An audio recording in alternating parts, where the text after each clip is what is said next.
I have a dear old friend named Cryon. Recently, I heard what he said about gravity. Everything from the smallest in the universe to the largest has push-pull energy. The ancients called it the Tao. Everything has a pair of opposites.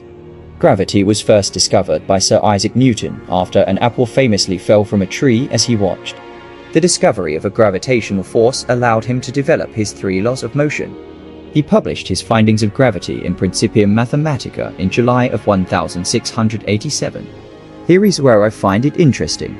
If everything has a push-pull effect, then gravity has a push-pull effect.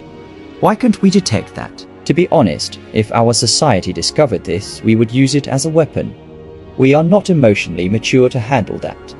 Yet suppose there were civilizations billions of years ago.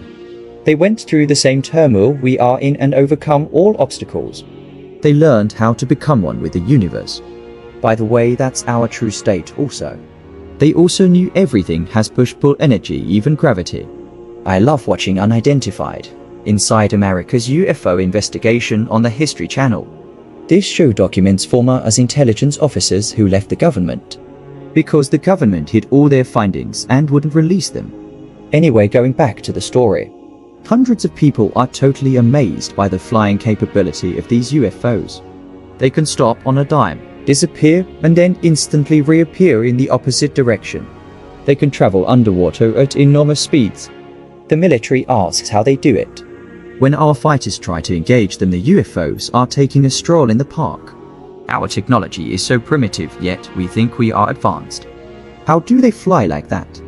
When you discover everything is push-pull energy, including gravity, you can surf these waves. Mind you, this is not anti-gravity. If you truly understood these laws over time, you could create a vehicle that could respond at your command. Yet how do they survive those G-forces? Any human would instantly blank out. My theory is the following. They have learned how to keep the body asleep and at the same time, their awareness is alive. Sounds like meditation to me. They have reached such a state of awareness that their consciousness can operate the UFO. Yes, it seems far-fetched, yet today we are learning how to use thought to operate many devices. We are still in the kindergarten stage of development. We can't even get along with each other. We are all lost in our dramas. We can see the forest from the trees. Signposts are all around, yet we can see them. I think we are newcomers on the block in the universe. Imagine there are civilizations billions of years older than us. Imagine they realize the universe is kind. Imagine they have reached a point in time where they can be anywhere in the universe in less than a second.